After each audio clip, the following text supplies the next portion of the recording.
Hey, everybody, welcome back to another installment of the Offset Podcast. And today we're revisiting our very first episode, Client Communication. Stay tuned.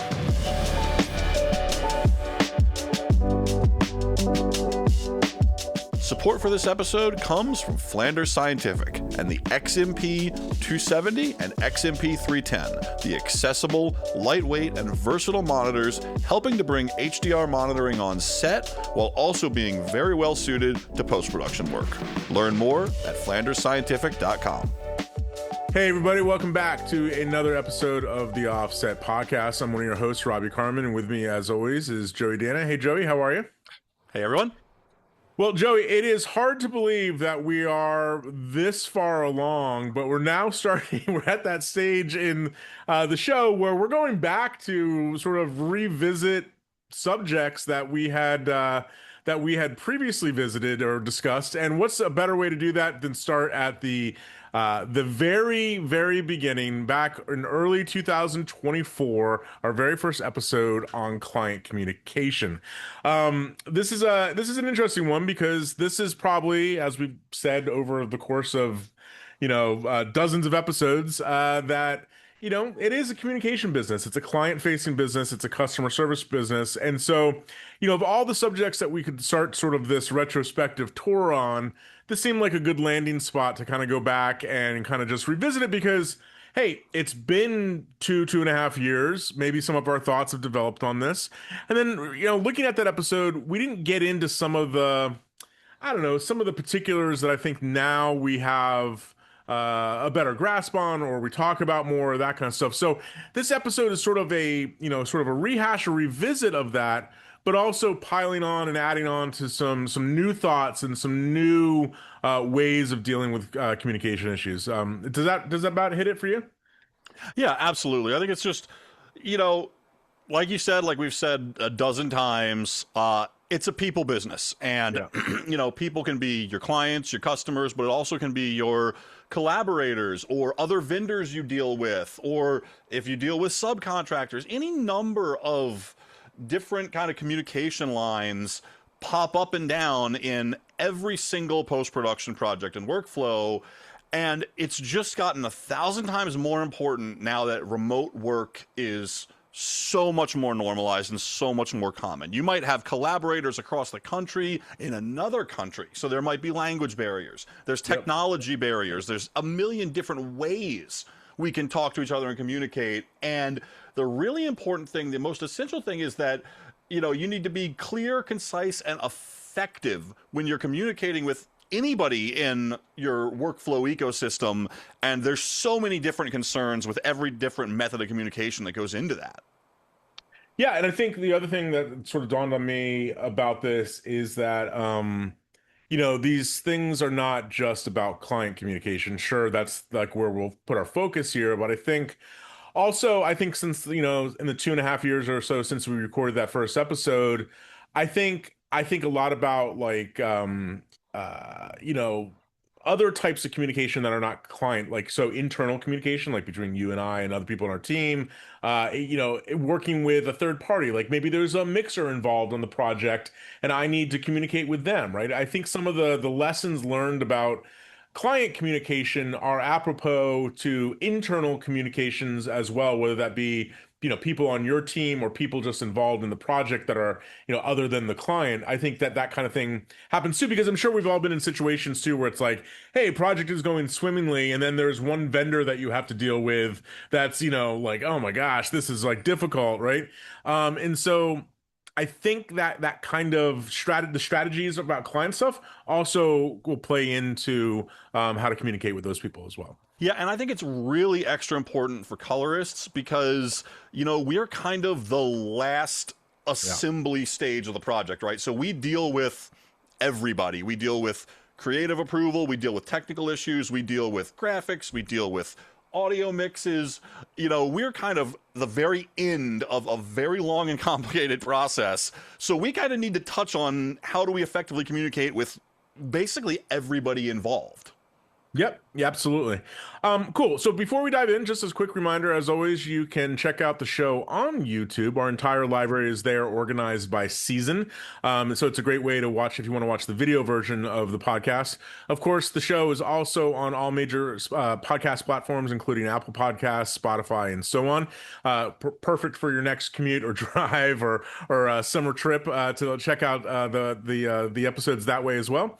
And then you can always head over to offsetpodcast.com. And at the very top of that page, there's a submission button. It's been a while since we've done some user submitted questions or problems. So feel free to drop us a line there. Maybe there's a subject that you'd like us to cover. That's a great way to let us know about it. Of course, you can do the same thing in the comments on YouTube or any of these podcast platforms. Also, just before we dive in further, I also just want to say we'd love it if you could help us get to 1,000 followers on Instagram. We're getting close. That number is a very psychological thing for us. So if you have some friends or colleagues that could give us a follow on Instagram, every little bit helps. That is a great way to grow the show, get it in front of more eyeballs as well. All right, so let's start out with this idea that it's a people business. I think that you hit on this in sort of the intro that, you know, I think that it's more normal than not now for work to be done remotely. I mean, that's weird to say, but I think that it's just the new norm. I think with more people giving up office spaces, working from home, getting out of, costly rent, etc., it's not as common anymore as for people to just get together. And, internally, we've talked about this a lot. And I just want to be transparent with the audience, too, that I've recently discovered that uh, I have a big problem with this. I recently got I guess, a diagnosis of ADHD, but not that kind of ADHD where I'm like, not pushing everything off and procrastinating. It's specific. One of the specifics about it is that I have a real hard time inferring tone, intent, even direction when something is written, right? And that can be an email, that could be a text message, that could be a Frame.io comment, right? And I couldn't figure out for the longest time why this I was having difficulty because I pride myself a little bit in being a good communicator. But I realized one of the things, especially with clients, Joey, is that for 20, 25 years, they were sitting 2 feet in front of me. I could read their body language. I could read their hand gestures. I could hear their tone. So they might say something innocuous that they think is innocuous in a Frame.io comment, and it lands totally different for me when it's a Frame.io comment versus hearing them say it, right? So let's dive into that a little bit because it is still a people business. It's still sort of talking to people, learning people, but just the method has changed. And I want to just start with you. First of all, you had mentioned this in the intro, this idea of clear, concise, effective communication. What does that mean exactly? And how is that a little bit different now that we're not, I mean, because that's always been important, right? Yeah. But how is it different, or why is it more important when the person's not sitting directly in front of us? Yeah, I mean, to me, it comes down to that variation in things like tone and reading, you know, body language, intent, judging sarcasm, jokes, things like that, stuff that we took for granted in the in-person world. Now in the text or video conference or email or Frame.io world, what we're running into, and you touched on this clearly, is that every single person individually has their preferences, whether they kind of realize them or not, for how they communicate. And they have their blind spots for how they communicate with these different methods, whether it be text, whether it be video, whether it be phone, whatever. These different kind of avenues and methods that you can communicate with bring along with them. Every single individual has their own interpretation of them, and some people really like to only work in text. Some people want to jump on a video conference all the time. Some people don't really realize that maybe they're texting in a way that could sound really rude to someone else that doesn't really read a lot of text. But to them, it's just, you know, free-flowing thoughts. And if we were in the same room, it wouldn't be an issue because you would see it in their eyes that they're not being disingenuous or they're not being rude. But it can come off rude in a text. So when I say clear, concise, and effective, what I mean is clear no matter what methodology you're communicating in. Just think a little bit extra of you are getting your point across. You're not implying something, you're not like leaving something unsaid.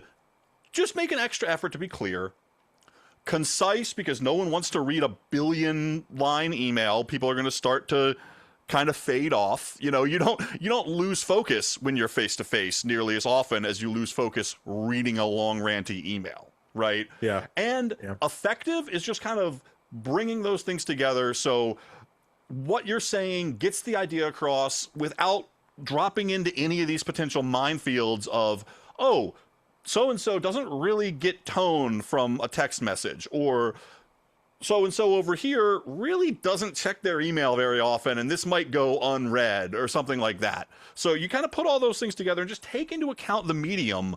And you can't predict everybody's reaction to everything, but you can use that to inform your decisions when you jump into a Zoom call, when you write an email to a client, or when you drop a Frame.io comment. You know, I think it's easy to think about these techniques, these strategies as being on your side only, right? Like that, like, you know, your job as the service provider is to provide excellent communication. And I think that's true.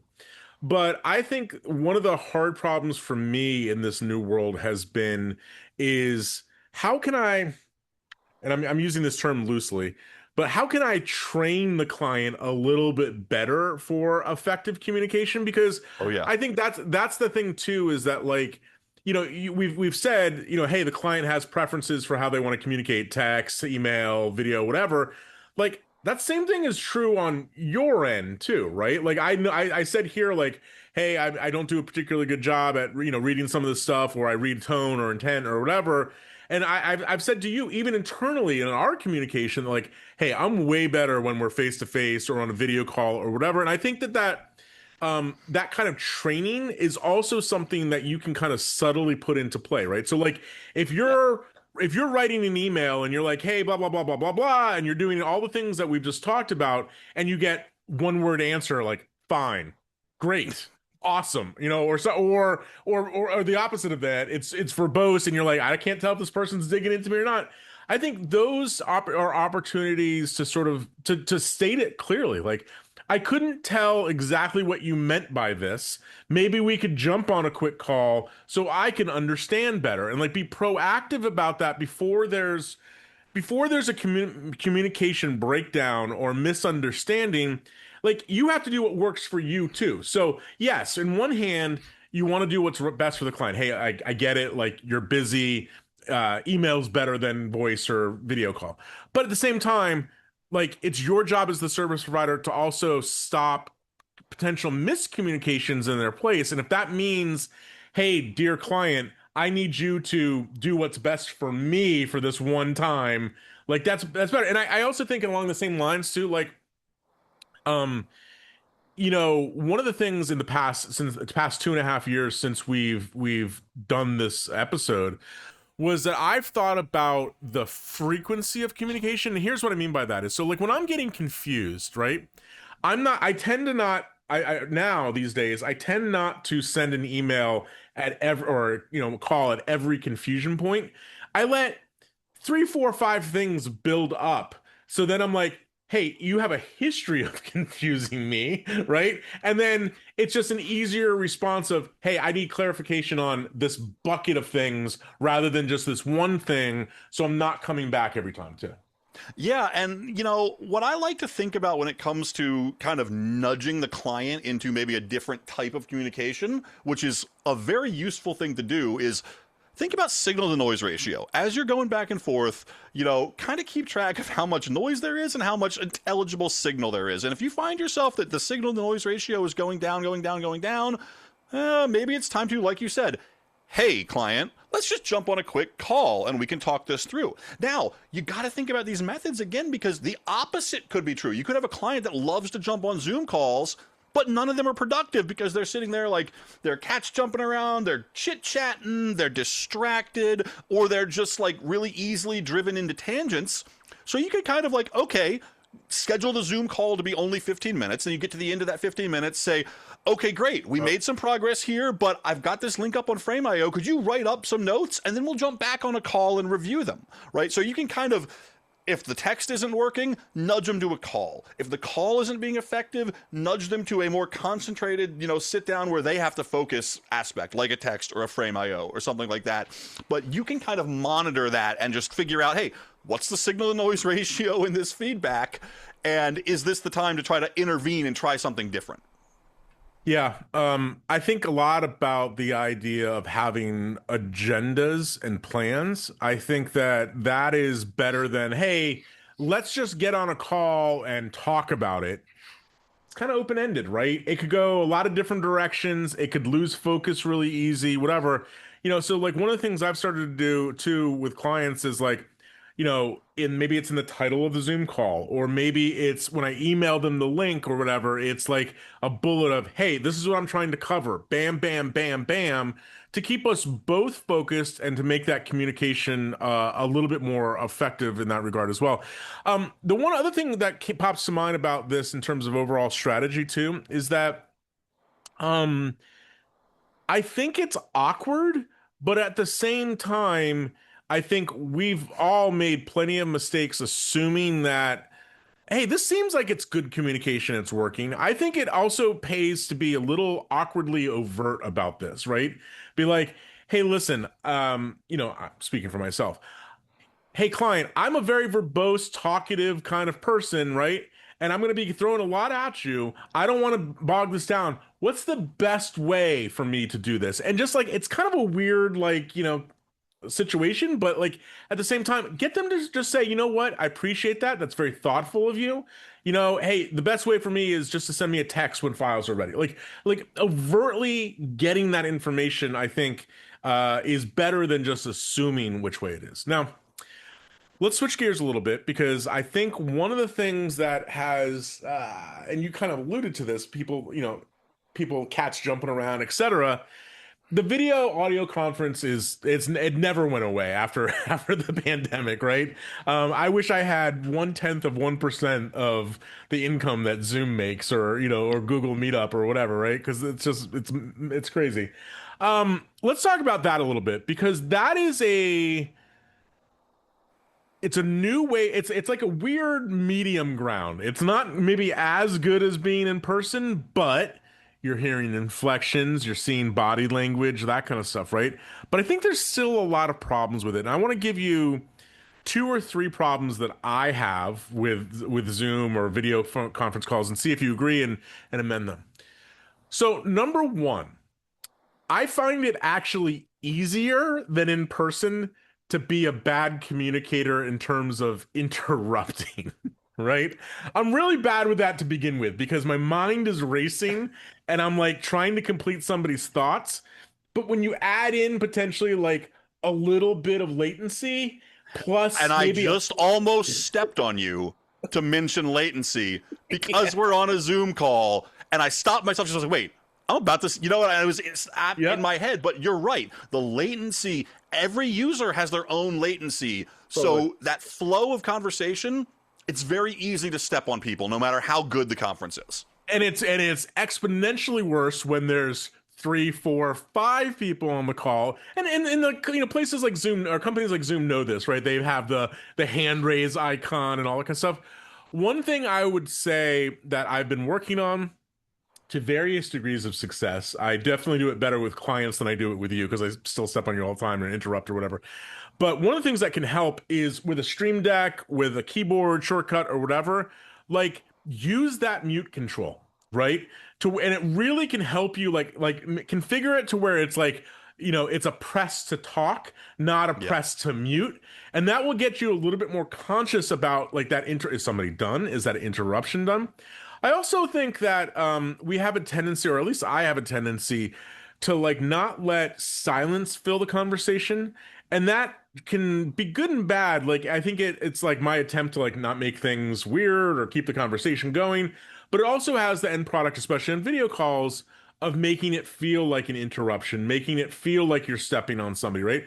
So don't be afraid to, I think, of that extra, beat or two of silence after somebody finishes their thought.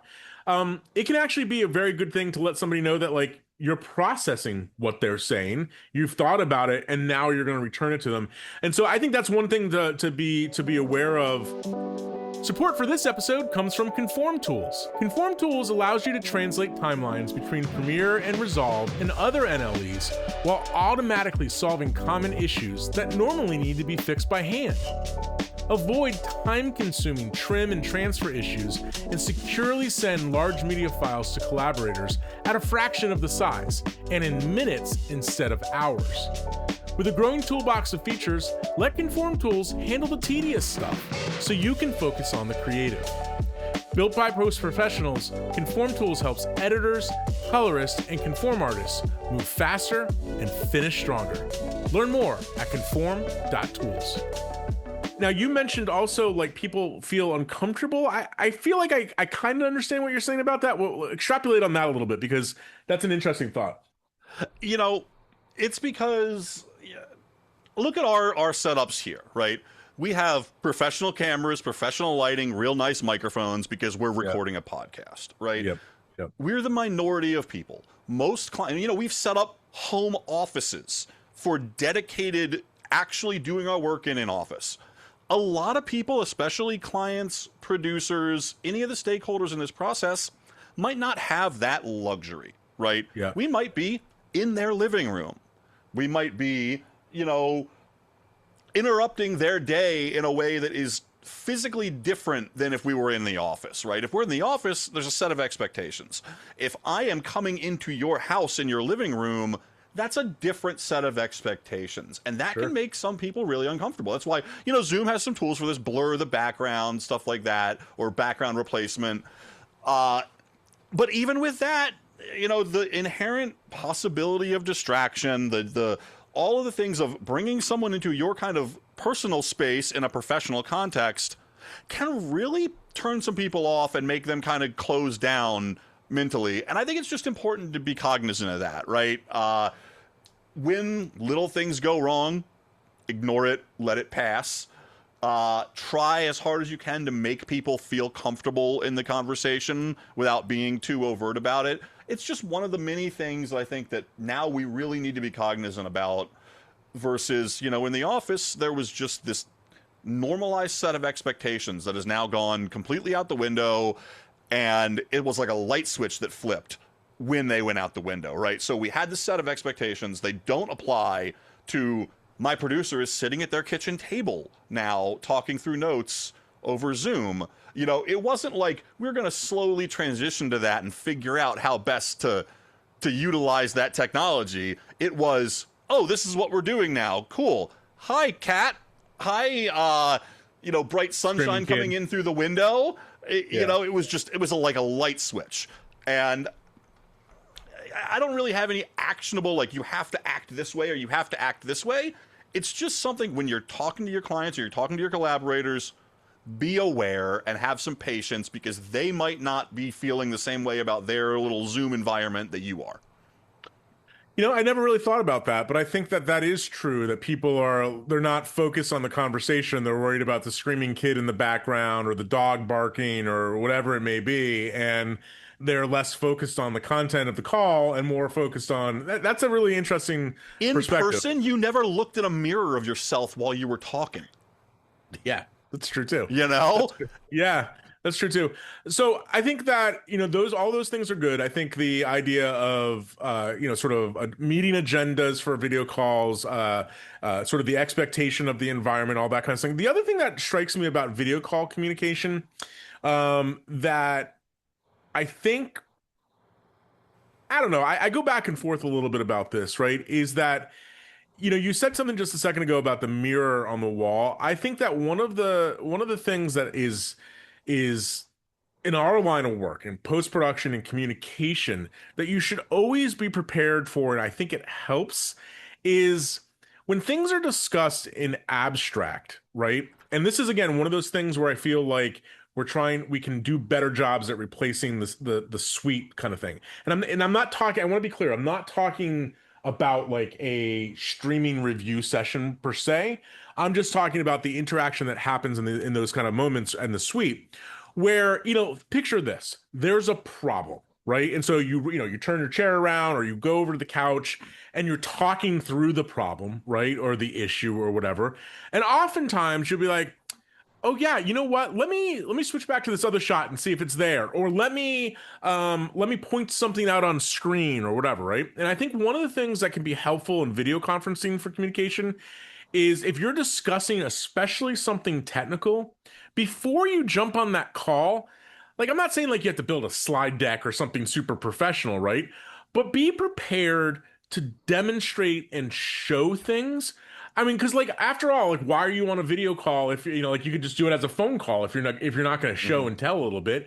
Take advantage of the technology a little bit to have those opportunities to show and tell. So sharing your screen, showing them a thing or whatever, like all of those things I think can help in the long run get the points across. Because I find with video calls too sometimes where it's like, yeah, I think I know what you're talking about, and it could click for them instantly if you're just going like, here it is, look at the problem. Do you understand what I'm saying? Yes. Yeah. So like a little bit of show and tell on video calls too, I think goes a long way.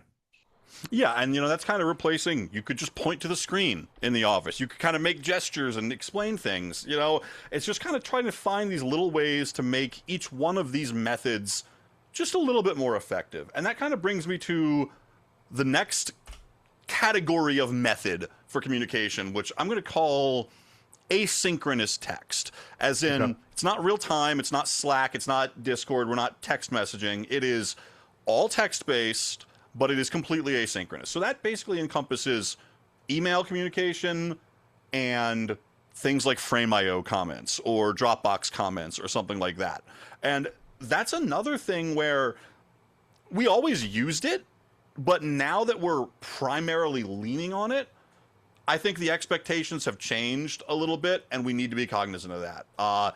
When it comes to email, it's tried and true. People are comfortable with it, but it's also very easy to get overwhelmed and have email overload. Oh, I sent you one thing. I sent you another thing. I sent you another thing. And email doesn't organize very well in terms of hierarchy. I know some apps do it different ways, and that can be helpful. But, like you were talking about before, when you're confused, it helps to, instead of saying this confusion, this confusion, this confusion, kind of aggregate things into, individual blocks where we're not flooding the signal, right? Instead of 10 small emails, make 2 medium emails.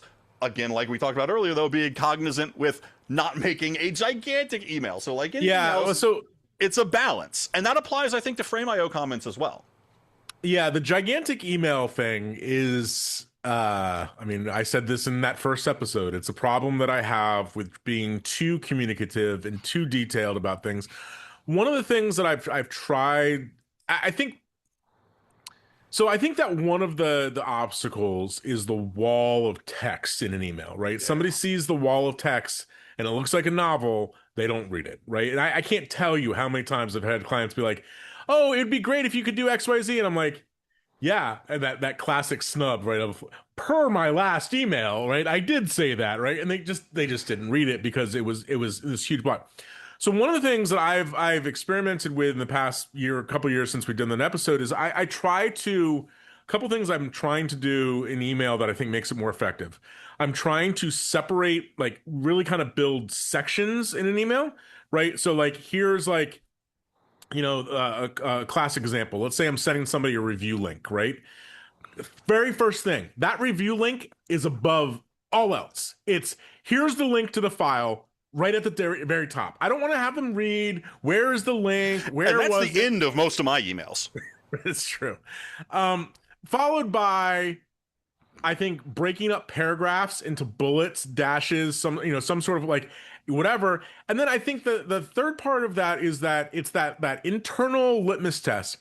If I have to write more than 2, 3 bullet points to explain something, that is my opportunity to be like, there's some other details here that I want to discuss, but we can do that after you take a first look or something like that. Maybe we can jump on a call or a live stream or something like that. Because like you risk again the more like you want to be detailed, you want to explain what's going on, but you can also at risk of confusing people, having them gloss over, not read it, etc. So I think email construction is also a big thing. And like that also goes back to what I was trying to say on about like video calls too. Like if you're trying to describe a problem, maybe be a little prepared to show it. So like if you're like, oh, this LUT's not quite lining up or whatever, here are some attachments you can take a look at when you want. I'm not going to go Yeah. into like excruciating detail about it. Like that kind of thing I think can help. I think the other thing about email, and I think you and I have been talking about this a lot, and I don't know why we haven't done it. So I've gotten into this workflow where I've realized that my most effective time of day is usually between like 4 and like 9 p.m., right? But I don't necessarily want to like set the expectation that like if I email somebody at 10 o'clock, 11 o'clock at night, that like they need to get back to me, right? Like, and so Yeah, we're calling it asynchronous for a reason. We shouldn't pretend that it should be synchronous. right. And so, like, I've had some annoyed clients being like, why are you emailing me at 10 o'clock at night? Right. And I want to be like, well, it's just when I'm choosing to work on this. And so, like, there's that thing that people have been adding to emails over the past few years that I'm considering. You've mentioned it too, is that, hey, my working hours are not the same as your working hours. Like, don't feel like the compulsive need to respond to this now, right? The other thing that I think is reliable go to for that as well is scheduling emails, right? Yes. Like, schedule something for the next morning. I love it's part of a game to me. I love picking random times like 8:14, 9:07.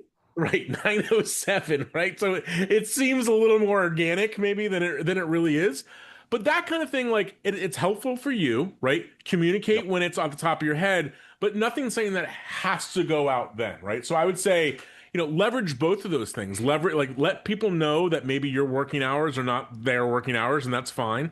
And then two, take advantage of, hey, get it down on paper while it's fresh in your head, but schedule it out because, nobody's, the difference between 11:18 p.m.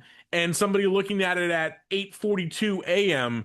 is functionally really no different, right? And so, Yes. like, I think that's respectful too of people's like downtime, right? Hey, I'm not going to necessarily hit you up at 11 o'clock at night, even though that's when I'm working, for you to respond to this and get into it. Now, you've been saying, the past couple things have been about email, but I want to say one thing about comments in particular, because this just inside baseball, Joey and I have extremely different approaches to this, right? And I'm not sure which one is better than the other. So let's just say you post a film on something like Frame.io and somebody comes back and there's 80, 90 comments, right? Joey just goes, thank you very much. I've read through all your comments. I will address them in my next pass, right? I feel compelled to have a dialogue with the client, right? In that thread of comments. Actually, well, this is why I did this. Actually, that's why I did that. What do you mean? This doesn't make sense. Like, so my 80 comments, if you look at it, like a lot of films I work on, at the end of a round, there's 230 comments or something in Frame.io, and Joey goes, what the hell are you doing, right? I'm really torn about this, right? Because in the suite, we arrive at a decision with some discourse back and forth, right? One Mm-hmm. of the hard things for me is the absence of that discourse when I get a Frame.io link, but I also see the danger of it, right? It gets really confusing. Maybe somebody's like me and they don't pick up on the tone or the inflection, and it starts to look like an argument and a fight, and then they've lost trust in you. So like it's a really challenging area that I don't think in the 2.5 years since we did this first episode that I've completely solved yet. Because I see the benefits of communicating like that within a comment thread or something like that, but I also see the downsides because the downsides have bitten me quite a bit, and so it's like I don't know. Yeah, and I don't really have an answer as to which one of these methods is quote better. I think it depends on the client, the project, a bunch of other factors. But just like you said, replying to Frame.io comments in text when somebody might not be getting the tone could come off as argumentative, or it could not. You just don't really know. And that's kind of why I've always personally avoided it. I didn't want to. I know it's important to have that dialogue. And like you said, in the room, it's a conversation. Nobody ever really had a second thought about that. But on Frame.io, I'm like, are they even, once they leave a comment, are they coming back to look at the replies? Not everybody will. I probably wouldn't. So are we, screaming into the void at that point? So let me interrupt you because that's what I do on Zoom calls. But you said one thing just now that's a really important thing, though. I think is a distinction. Fine, they say it to you, and then there's nothing. That doesn't feel like collaboration to me, right? And that's what I feel like like if that's the case, if our job is just to push things out, get feedback, execute it blindly, I'm not a big fan of that, right? Because like to me, like the best work happens when we're going around and discussing it. Is it too dark? Is it too blue? Is it too whatever, right? And let's try this, let's try that. And I think that's lost on both ends. So like again, there's maybe it totally is. Maybe there's a balance point to this, right? Like maybe it's sort of like, oh, just to say in the comment thread, great idea. I did it because of this reason, XYZ. Why don't we do a live stream or get on a call and discuss this further? Yeah, right? I was going to say another kind of in-between option is take all their notes, forget about replying, schedule, hey, I read all your notes. I've got them all brought into my timeline. Let's jump on a live stream and walk through each of them together. Depending on the project and the quantity of notes, that's probably the best, most effective way to do it. Now that I'm kind of thinking about it. Or even whittle like all the obvious ones, right? Like, oh, there's some blanking here, or bang out the easy ones and then keep the ones that you need to talk about. I think that's a better way to do it. But it also, it's one of those things where we're considering, it comes back to asynchronous versus synchronous, just like we were talking about with email, not everybody is going to consider Frame.io comments to be synchronous, as in real time back and forth. It could just be, I'm leaving it, I'm never coming back to it again, whether you're the commenter or the reader. Or it could be a back and forth comment thread. As kind of a workflow question, it's one of those things where maybe it's worth having a quick discussion with your client about how they want to use a tool like Frame.io. 100%. And it's funny because I've talked to a lot of people over the years that have encountered these problems, and the interesting thing to them is sort of the way that they approach this by combining sort of the video conference live streaming asynchronous part together as one thing. And here's what I mean by that. Plenty of colorists I know will start a stream at the beginning of the day when they start working and just keep that stream open all day for somebody to jump on, jump off, take a peek, whatever, right? And that's a really interesting approach to me because it's like you're emulating, so I'm in a room, I'm working, you might be on a phone call or have to do emails or pop out for a second, and you can pop back in, take a peek. And like, I don't know, I've never really tried that, but that's it, because there's some expense involved in it and all sorts of stuff. But like, I think I can see that as an interesting middle ground where all this kind of stuff meets together, right? Like, I'm just gonna create a stream, feel no pressure to join, but it's here if you want to. You can come in any one time you want. And if you have some feedback of what I'm doing at that moment, great. If not, I can explain it to you, that kind of thing. And so like, I don't know. I haven't tried that yet, but that's an interesting one to me, to sort of just start a stream and then say anytime you want, just bounce in if you want. Yeah, and that could be good for some types of projects, not good for other types of projects. That's the other thing you got to really keep in mind is this method going to be effective for this particular type of project? Support for this episode comes from Flanders Scientific and Gaia Color Direct Connect Volumetric AutoCal.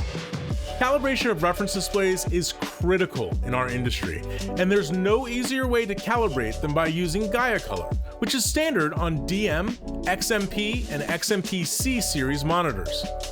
Gaia Color calibration allows supported probes to be plugged in directly to the monitor for fast, accurate, and automated calibration with no computer or operator expertise required. You can learn more about this powerful system at flandersscientific.com. We've talked about synchronous and maybe semi-synchronous communication. The one that is now very common, and I think the most divisive, and I think the most misinterpreted by everyone, is what I'm calling synchronous text communication.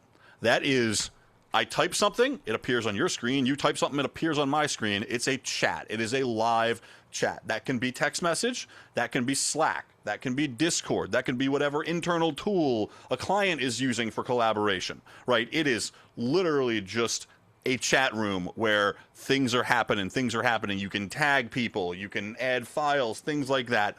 This is where I think most miscommunications happen, right? For better or for worse. I'm not saying it's a bad way to use it. In fact, for a lot of projects, I love having a Slack channel because little things can stay little and big things can become big separately in communication, right? If it's, hey, I just uploaded that new logo for you, right? That is message clear, concise, and effective. It's gotten to me. I've acted upon it. No other conversation needs to happen. This doesn't need to sit in my email forever. It doesn't need to confuse me with my 10 other emails about this project. I've got the new logo. We're all moving on with our life. Okay? That kind of stuff, synchronous text is incredibly good at. You get into more strategic things, discussing workflow, discussing creative. That's when the synchronous text can get real finicky. Or reusable things where I need to go back and reference something someone said. Now, do I search for it in this long stream? Right? It's disorganized. Or you have the opposite problem, which I've seen in a lot of projects and a lot of Slack groups, everything like that, where you have organization overload. They try to take that stream and organize it into channels where you have 15 different channels all saying however many unreads, you know, because you try to itemize everything in such detail that nobody can focus on it because they were expecting just kind of a text stream. So I have such a love-hate relationship with Slack and Discord and all that because, you know, I've been on the internet for almost 40 years of my life, and a lot of that I was always on what was used to be called IRC, Internet Relay Chat. We did open source projects like this. We all our friends talked to each other like this, where it was just one room, long stream of consciousness. People came in and out whenever, talked a little bit, and then went away. It was never serious enough to be archived, so it would have been kind of the equivalent of like, here, I sent you the new logo. You got it? Great. Those low-level kind of pulses of things. I think we're trying to use synchronous text now for more critical things than that, and I don't think it's as effective at it, at least for me. Yeah. I mean, as you Sorry know, to completely rant about it. No. I mean, I think this is important. What I see the problem with Slack,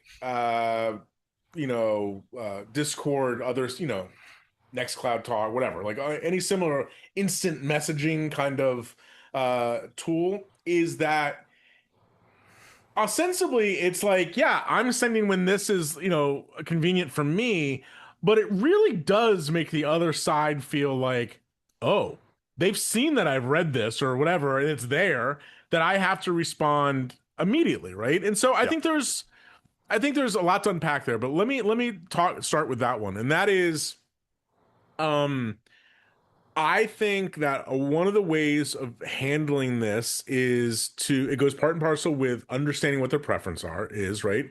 So like, if a client's like, hey, cool, let's use Slack, but maybe like, how would you like me to use this? Would you like me to use this to like ask like your opinion on everything?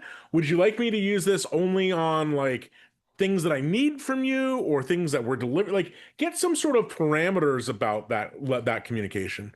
Second, I think that this can be like the expectation of response can be managed a little bit, and that can be done through sort of availability status. Hey, I'm here, I'm not here, whatever, it's after 10 o'clock at night, they won't respond immediately, like those kind of little messages you get. The other thing I think that's interesting about that too is that you can sort of, as you said, get a little too deep in the weeds, and I think that it's one of those things where it's not such a big deal in like there's two people in the chat. But if there's like 10, 12 people in the chat, I think there are ways to mitigate the noise. I think certainly threads, I mean, that's something that I know that you have a sort of a heebie-jeebie response to threads because of your IRC Yeah. experience, but I do think that like threads in general are a good thing in multi-user text communication like this, right? So where it's like, okay, you guys go over here, have that conversation. I don't have to deal with it. And that's noise, one right? way of doing what I was talking about of, the little things in the stream, the big things can be a thread. Right, but I think there's a difference between thread and like channel, right? Yes. And so I see benefits of both. I think when something is every conversation is constantly getting threaded, that's like a line in the sand of like, hey, maybe this kind of conversation needs to move to a channel, right? So it's just easier to follow, easier to organize, easier to search, whatever. But I think that in general, people don't use the idea of threads enough, especially when it gets to it can get very confusing very quickly who's saying what, who's communicating to who.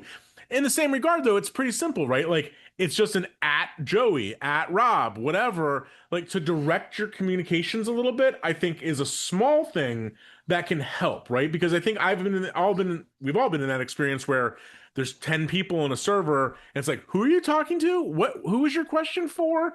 That kind of stuff. And there's small things like that you can do. But as with everything else, especially in text world, that's its own pitfall. You might look at that as saying, hey, I'm just keeping things organized by tagging people. Somebody else might look at that and say, hey, I've got all my notifications turned on to 1,000,000 because I'm neurotic, and now my cell phone is pinging like crazy with unnecessary stuff. So all of these things, like everything else we've talked about, it's not a good or a bad. Well, there are a few actual definable bad, but in general, it's not a good or a bad. It's a figuring out what works for the client for the project. And part of that is when you're going to use something like Slack or Discord, treat it like a workflow tool. And what I mean by that is actually define the parameters. You don't have a facility-wide NAS without a folder structure and organization built into it, right? You don't just randomly throw files on there. We all know that's a horrible workflow. If you just throw everything into Slack and say, cool, we did communication, that's also a really bad workflow. It's a tool that you need to kind of structure and define with informed decisions. I agree. I think that's well said. And I think it's also one of those things where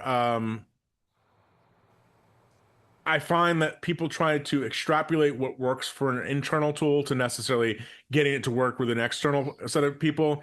And that might not be in other words, I think sometimes like if you're dealing with a series or something that's going over many months or a whole year or whatever, something like Slack or Discord makes a ton of sense. If you're doing one 30-second commercial with somebody, right?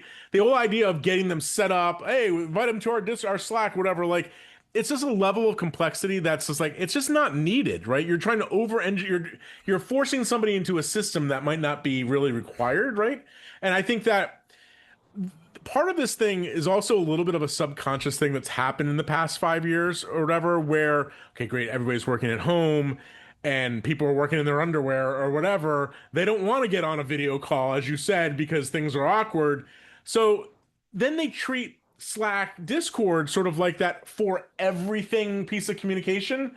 And that's not right. That's not right either, right? Like it's not. It's just as annoying as you sitting there in your tiny whities while you're on a Zoom call. Yeah, and the last thing I'll say about what we're calling asynchronous text, whether it's Slack, Discord, whatever platform, I know I'm an old man yelling at the clouds here, and I know I'm going to get some backlash on this, but anytime I've used Slack or Discord or any of these in any kind of professional context, stop with the emojis and the GIFs and the graphics and the silly childish crap. Like, I know the upside of this is, we're trying to be lighthearted and have a nice conversation like we were in the office. I'm not saying people are like wrong to do that. I'm saying in this text format, we have enough difficulty with every different personality inferring different things from words. Like we talked about, this could be argumentative, or it's not argumentative. Or are you pinging me because you need me to respond to this right this second? Or are you being organized? What the hell is a fire, smile, whatever emoji mean? I have no idea. Multiply that by 10 people on the team, we have 10 people with 10 different ideas. And they're all sitting thinking to themselves, well, do I need to respond? Do I need what? Right? It's one of those little things where it's like, just, I just avoid it altogether. I will never put an emoji or a graphic or something that's irrelevant into a professional conversation. And when I see them, I generally ignore them because I have no idea what, like, it's one of the things that I have trouble trying to judge intent with, and I don't want to make the wrong judgment. Yeah, I hear you on that to a certain degree, and there's definitely a subset of people who have replaced The use. normal language with strings of emojis or memes or gifs or whatever. And like the memes gifs thing annoys me more than the emoji in context. Like I'm ridiculous with the smile. Like one of the ways that I've learned to compensate and sort of try to inflect some tone is by like things like the exclamation point or like a smiley face or whatever, because it's like my way of safeguarding that. Yes, what I just said sounds serious or whatever, but I mean it as like a lighthearted kind of thing, right? But certainly there's a balance point with that. And I think that I will play contrarian for one thing. I generally agree that there's a subset of people who overdo it, and I generally agree that for the most part, it's not really needed. However, I will say in this particular context, it can be used as a more effective uh, type of communication for certain situations. Let me tell you what I mean, right? You write a client and it's, or, a client writes to me like, hey, just posted these files for you to download, and that's it. Instead of having to respond, gee, thanks, I will pull them down now and let you know if there's any problems. Guess what? The thumbs up serves the same purpose, right? So like True. I'm not saying that like it's hey go download the biggest emoji library and start using it to replace words. No, definitely not. But I do think there's certain situations where they can be appropriate to communicate uh, tone, and I think there's also certain situations where they're appropriate to as a shorthand to communicate something, right? Yeah, it definitely hits the concise. It sometimes hits the effective. I feel like it rarely hits the clear. Yeah, no, I can hear you on that, and I think the default stance should be if you're somebody who likes to use them, I think the default stance should be go without first, see what the other side is like, right?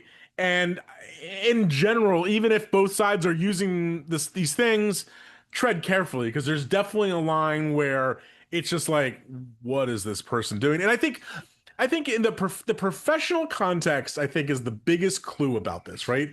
Like if you're on a Discord server with your bros or your friends or whatever, like that's one thing, right? Sure. Yeah. Like, like ridiculous memes, fine, whatever. That's your thing, go for it. You're talking to a client about a $20,000 job, using, some sort of meme that you pulled down from the internet, appropriate level, maybe not. And at worst, it's like, it could be like, whoa, like I find that offensive. Like, why are you Yep. doing that? Right. Like, so you gotta be a little careful in that regards as well. Yeah.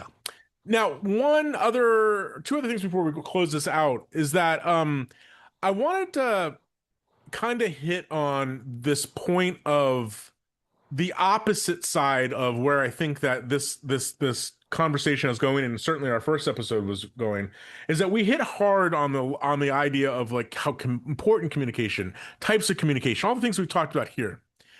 I want to just go out there on a limb and say that I think sometimes no communication has its role too, right? And one of the things that I've tried to sort of tritate myself and sort of mediate a little bit is the idea of my tendency to over communicate. And I find this strategy I'm about to share effective because, especially in long form work, where let's say it's going to take me a week to do something, right? Or 2 weeks to do a film or whatever. Instead of sort of narrating my every move, it's sort of setting up communication milestones, right? Hey, I got the project, it's received, everything looks good.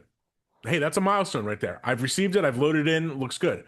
I'll be back in touch in a couple days to give you an update about where I am. So it's setting the expectation for them. It's not, I have to narrate every move that I'm making. But hey, if I started this on Monday, hey, COB on Wednesday, I'll check back in with you and kind of give you a status update of where I am. Hey, I've made it, halfway through the film. Things are looking great. I had a couple questions for you. And so, like, that idea of sort of setting up a communication schedule, whatever your method may be, I think is an effective one too. Sort of set those expectations, because it makes you feel like, hey, I'm communicating enough. I'm communicating on a schedule, but it also lets the other end know of, like, hey, Rob said he'd get back to me midweek about a status of this project. I'm going to leave him alone too to let him do his work.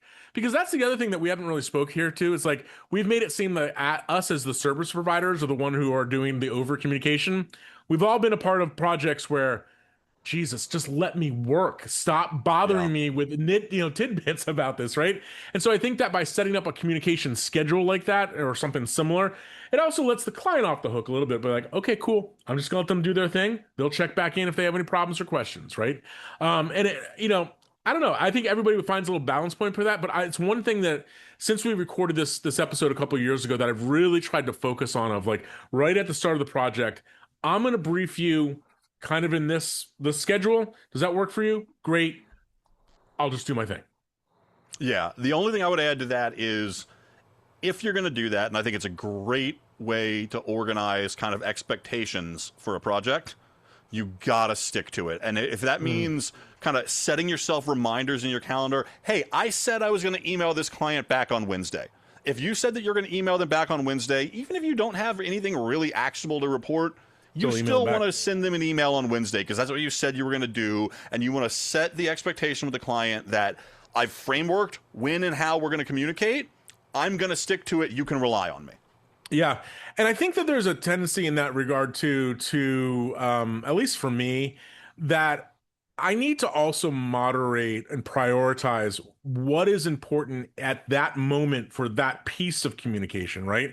I don't necessarily have to share, hey, this is what the rest of the week looks like, or this is a blow by blow of what I've done prior to this communication, right? So it's like, not only it's setting that expectation, but it's also like on you to sort of go, okay, Wednesday, this is day 3 of the film. What's most important for them to know at this stage, right? Okay, yes, I've gotten through X amount of time, or I've encountered, Y problems, whatever. And they don't need a blow by blow of everything you've encountered, right? I'm thinking about a film recently where, like, day 3, day 4, I was like, man, this is really tough, and I can't figure out what's going on. There was a levels problem or something like that. Like, they don't need to know that. I can just be like, yep, I'm working through it. Like, things are looking pretty good. I'll be in touch more soon. And it, like, there's a balancing point to over communicating in these regards, to where you make people worried, and that should always be one of the safeguards that you put in place. Yeah, absolutely. And then lastly, Joey, I just want to, because at the top of the show I mentioned, kind of communication differences with like vendors and your colleagues and stuff too.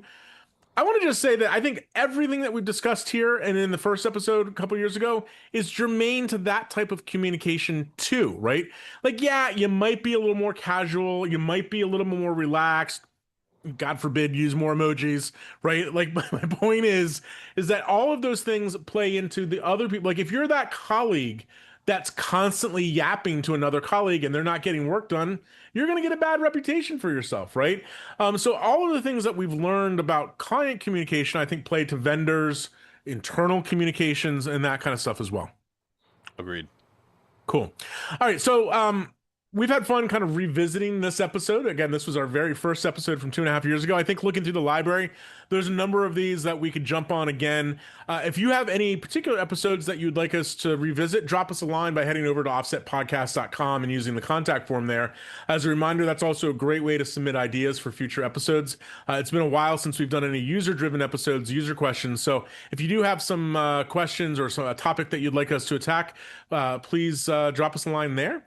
You can always follow the show on YouTube. That's where you find the video version of the show, as well as on Apple Podcasts, Podcasts, Spotify, and all major podcasting platforms.